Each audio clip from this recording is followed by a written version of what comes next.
Earthgard here, and it's time to talk about Gachiakuta. But before we get into that, I'm still recovering with my health issues in my throat, so my voice is still gonna sound weird, and hopefully I don't cough a lot. I'm gonna have to work with that on edits, but this episode, it's again building up to the climax of the conflict that we have here with the raiders and the cleaners, but it's probably had the funniest overall scene in this episode thanks to the Three Stooges. That's what I'm gonna call them. Dear Santa, Bro Santa, and Bundus. Bundus is becoming my favorite raider by far. Where Zodil is quite interesting. I like him as a villain, that's another thing. Bundus just has that energy about him, that old dude that is both trying to be against the cleaners, but also at the same time kind of helping them or working alongside with them, and he seems like a total bozo, but I like him. So let's get into the episode and talk about it. Now, picks up straight from last week. Also do have a bit of a recap at the start of this episode there, but we see the punches from Dear Santa. He makes a hole, but it's not big enough to get outside. It's gonna need a lot more. It's too thick, to say the least, with this beast. But I'm really liking the build up for this beast, and later in the episode, man, that tornado, the trash storm, looked really cool. Somebody should make some live wallpapers with that. Would be great. It looks amazing. I always like that color scheme here, and tornadoes, hurricanes, storms, whatever you wanna call it, look great. But apparently it comes once every 6 years, Zodil tells us in this episode, and he wants to use the beast to kind of ride the storm up to the sphere. It made me think of Riders on the Storm, the song. Old song, but really cool one. Listen to it if you haven't. But here we see back with Dear Bro and Bundus. I'm really liking Bundus here. He instantly started taking a liking to Dear's power, but of course he was still against them and starts unleashing his own vital instruments, the hands. They look great, like those mech hands. They are along him. I feel like he can change them, grow them. He can do a lot of things with them. He hasn't really fought, but would be interesting to see him in an actual fight. He has a lot of usage for them, but what we've seen him do here, because the fight gets interrupted by the beast moving and everything inside falling, flipping all over the place. He was getting ready to fly here, and Bro instantly went to grab Dear Santa to be safe like that day. Hopefully we get their history. Also, it seems like something happened in their past, some tragedies. They overcame something from that small comment here, and Bundus instantly goes after them. But here is where the episode just was the funniest scene ever. Kind of made me think a bit of that Harry Potter car ride scene, because while they're about to clash, a car comes in and, like, surprise motherfucker, Doc's meme here, slams into them, and they somehow end up inside the car, and it just goes out of control, just them trying to survive in the beast with the car to control it. And Bundus has to help because he's also stuck in there with them. Dear almost falls out. Bundus actually saves him, grabs him. Feels like Dear has motion sickness. They lose the wheel. Bundus grab the wheel. Not Jesus. That was such a great way seeing him using those arms to protect the car, to move it, and they get the idea to hide inside that pipe. They go there. They make it out of the ride. Man, that was such a cool scene. Probably the best scene in the entire anime for comedy's sake there. And of course, where they end up, Engine is there with Fu. Fu kind of lost all will. He couldn't make Engine to start attacking him. I'm curious how his power works with Fu, but Engine definitely won that fight, at least mental-wise. The mental struggle, he won. He won there. And he was shocked. They were flying, shocked that they were with Raider here. Fu, of course, was flying. Bro tells him everything about the flying, the border, and apparently if you cross the border, you die. So I don't know. We still have no idea how exactly this border works. What are its mechanics, how it happened, how did the sphere came to be. So a lot of the big mysteries here with the border there. But I like how Engine's first thought was, hey, maybe this could be Rudo's ticket to the sphere. So he actually genuinely feels like he wants to help Rudo achieve that goal there, and it plays a lot with Rudo's choice in this episode here, and somehow Sammy is able to connect to them, especially with the other. But I really liked this the shenanigans between them. She chastised him a bit because they got into this situation, Engine there, and he had that look at Bundus, because why weren't the chokers working?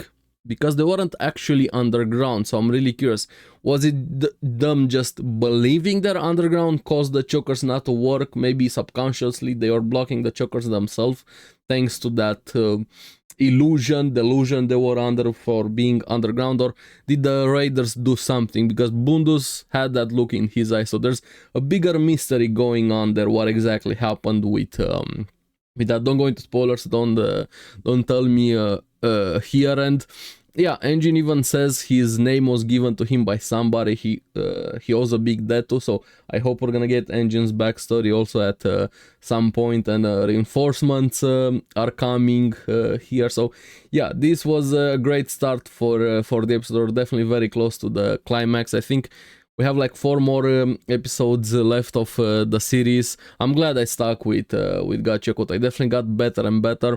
I don't know where I would rate the series right now. I also have to think about my best of the ER series, but it's definitely one of the best new series that we've gotten this year. How high is gonna go? We're gonna have to see how it also ends and things like that.